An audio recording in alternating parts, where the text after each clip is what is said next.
going to court, right? It's the good and the bad. Most places that I've been, so you go to court, they'll take you on your cell. You go down to like a drunk tank. There's probably 20, 30 people in there. Everybody's going to court that day, or supposedly.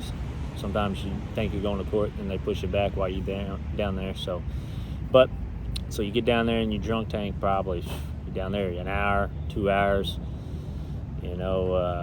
just really BSing.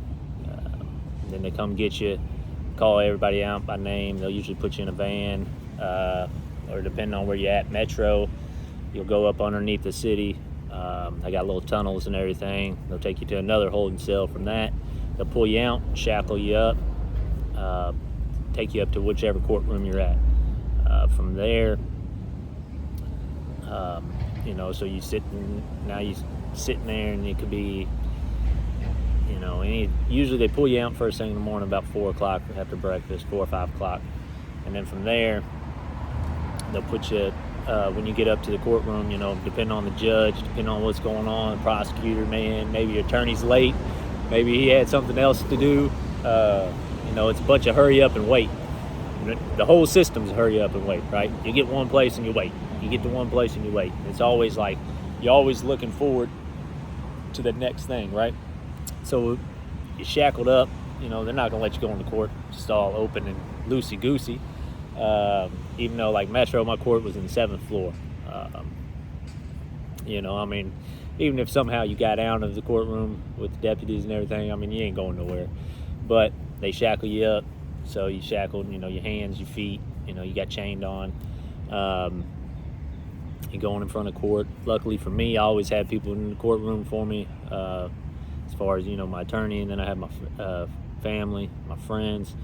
That's one blessing that I always had, that, even when I was facing the Class A felony, up to life, I had there was probably 20, 25 people in the courtroom for me, and that feeling right there makes you like, hey, even though you're going through it alone, whether you like to admit it or not, but, and then plus you see your mom, your parents crying, everybody thinks it's a wrap. I thought it was a wrap.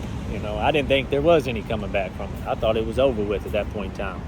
I didn't never think, I was like 24, it's over with. It's over with. If I got another chance at 50, I'm going to be happy. Luckily, the feds didn't pick it up. State case. I was a non-violent offender. Got some programs in. The last couple of years I stayed out of trouble. The first couple of years I was up to no good still. Didn't learn my lesson, good and the bad, so had to go to court call and all that, kept going to court inside the penitentiary system, not just in, on the judicial side, but that's something that, that the court, a lot of people, you kind of look forward to it because you're getting out of the cell. You might be in the cell a couple months, a couple weeks. You're just not seeing a lot of people move and shake, depending on where you're at. Usually I'm on prison walk, so a lot of people ain't moving. Either two things: you're going to court or you're getting shipped down. They put it up on the wall or on the window in the morning with your name, whether you're going to court or whether you're getting shipped down. So, it was always good. And then you got those people that go to court and they don't come back. Whether they got bad paperwork, they decide to tell on people, whatever it is, or maybe they got a bad case, because once you come back with paperwork, everybody's checking it out, right? That's rule number one. And so if you have bad paperwork, you're going to have a tough trip. It don't matter if you're doing a year or you're doing 100. That paperwork's going to follow you around. We got people on the outside going to be able to look it up, Google it.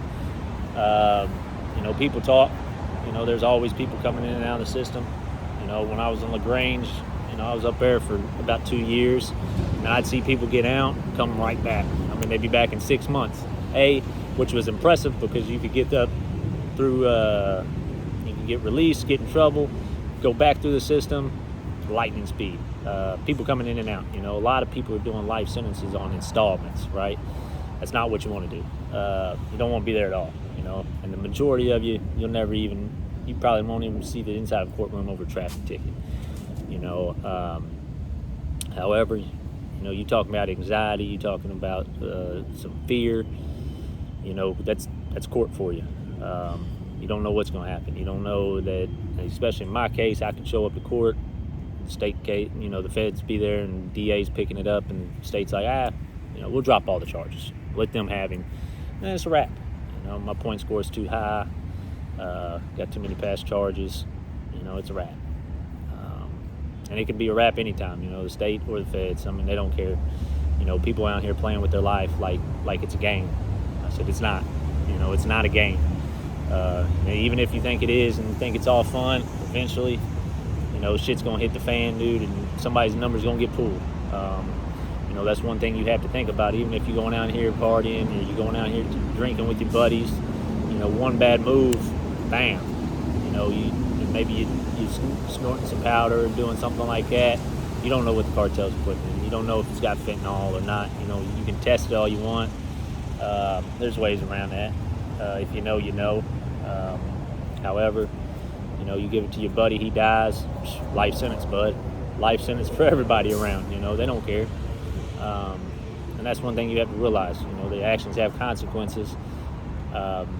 Big thing for me. So Angela McCormick Bissick in Louisville, when she was sentencing me, so I got the 15 in Hardin County for the trafficking of cocaine and marijuana, or the gun. The marijuana case was in Louisville.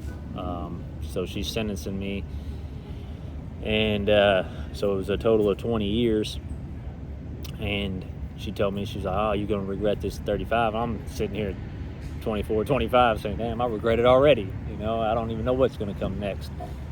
So that's one thing you have to really remember is that, life's not a game sometimes. Sometimes you got to take it serious, and sometimes your actions are going to have consequences.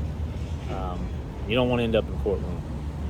Sometimes that's best case scenario. For me, it was. I was able to make it through.